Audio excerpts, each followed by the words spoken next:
Capítulo 2. ¿En qué consiste la inyección de dólares al Banco Central de Venezuela? Nos los va a aclarar Leonardo Vera, economista, profesor universitario y presidente de la de la Academia, quise decir, Nacional de Ciencias Económicas, conectado vía Zoom. ¿Cómo te va? Bienvenido. Gracias, Mariela, y gracias, José Rafael. Bueno, según el Banco Central de Venezuela, la inflación acumulada entre enero y septiembre de este año es de 12,1%, luego de que el año pasado cerró en 189,8%. Bueno, este país está atravesando un ciclo o atravesó, quise decir, un ciclo hiperinflacionario durante más de 4 años, entre 2017 y 2020, experimentando picos oficiales en su índice de precios hasta 6 dígitos, como en 2018, con más de el 130.000%. Y cuando uno ve esta disparidad entre el dólar oficial y el paralelo, uno se asusta y dice, vamos a caer en hiperinflación nuevamente. ¿Es posible ese escenario?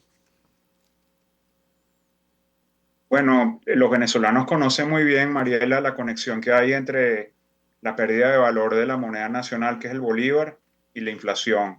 Entonces, cada vez que vemos episodios de estos de devaluación o de un ajuste muy abrupto en la tasa de cambio, nos asustamos porque vislumbramos que se nos puede venir encima un movimiento en los precios más fuerte, más acelerado de lo que hemos visto en el pasado reciente, porque recordemos que la inflación ha venido bajando, como tú bien lo dijiste. Sin embargo, seguimos teniendo una inflación alta si la comparamos con nuestros pares latinoamericanos. Por ejemplo, el más inmediato, que es Colombia, tiene una inflación que es 5 veces menor a la que tiene Venezuela. Entonces, sí, hay un temor bien fundado de que esta depreciación, recordemos que el tipo de cambio hace semanas atrás estaba en 36 y hasta en 42,85, Ujú. el oficial. Eso es una depreciación de 20%, que es, digamos, importante. Y bueno, todo el mundo está esperando un incremento en los precios.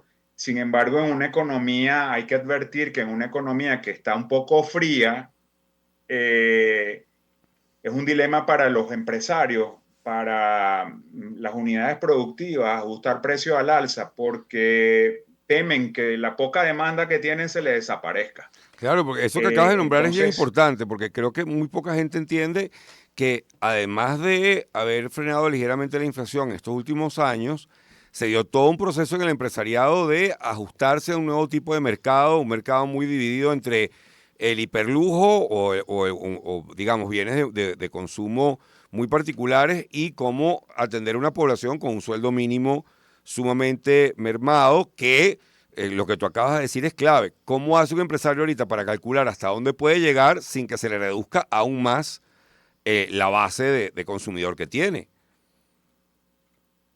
sí, lo último que desea un empresario es perder su pequeño mercado. Digo pequeño porque Venezuela es un mercado hoy día que es la cuarta parte de lo que fue hace una década atrás. Es una economía mucho más enana, pero además una economía empobrecida. El poder de compra de los venezolanos, del venezolano común, pues, porque sí, tú ves unos grupos, digamos, de altos ingresos, pero esos son nichos, ¿no? Pero el venezolano común está viviendo para sobrevivir, es decir, tiene un sueldito que le alcanza para comprar los alimentos, algunas medicinas, se ayuda quizás con las remesas que le manda algún familiar, es decir, está en un estado de supervivencia.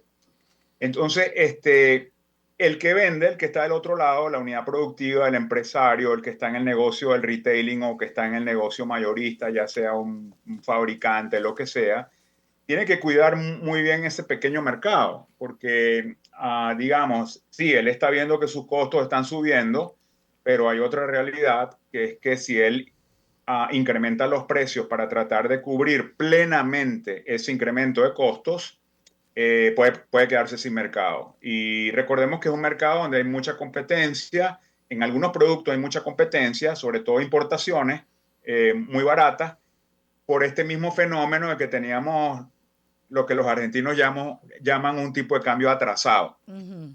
Exacto. Atrasado quiere decir que está muy bajo y eso hacía las importaciones y los productos importados muy baratos y le hacía pasar o le hace pasar un muy mal rato a los productos nacionales, ¿no?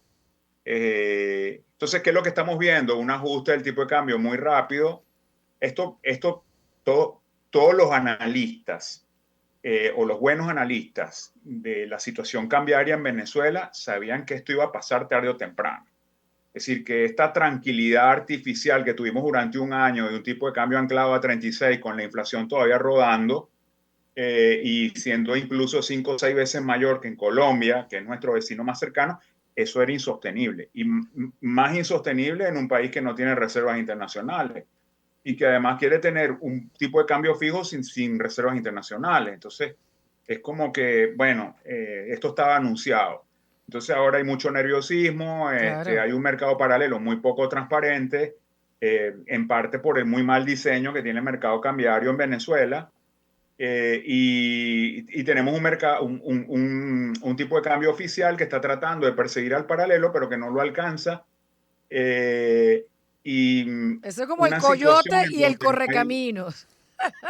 sí, Un prácticamente. montón de Prácticamente. Entonces, trampas, marca pero Acme. ese, Ajá. sí, pero ese correcaminos es poco transparente. Yo no sé si ustedes han visto por ahí, hay muchas críticas sobre cómo se determina el tipo de cambio paralelo. Algunas de estas críticas son muy válidas porque no hay transparencia, no hay un mercado. El mercado paralelo debería ser un mercado libre, ¿no? ¿Quién lo Pero tú deberías determina? saber en qué Exacto. plataforma, en dónde se negocia, en qué Eso es plataforma, verdad. cuál es la oferta, más o menos cuál fue la demanda del día, qué precio se está transando. No, tú no ves nada de eso en el mercado paralelo porque seguimos considerando que el mercado paralelo es un mercado ilegal. Y eso es un ejemplo de un mal diseño.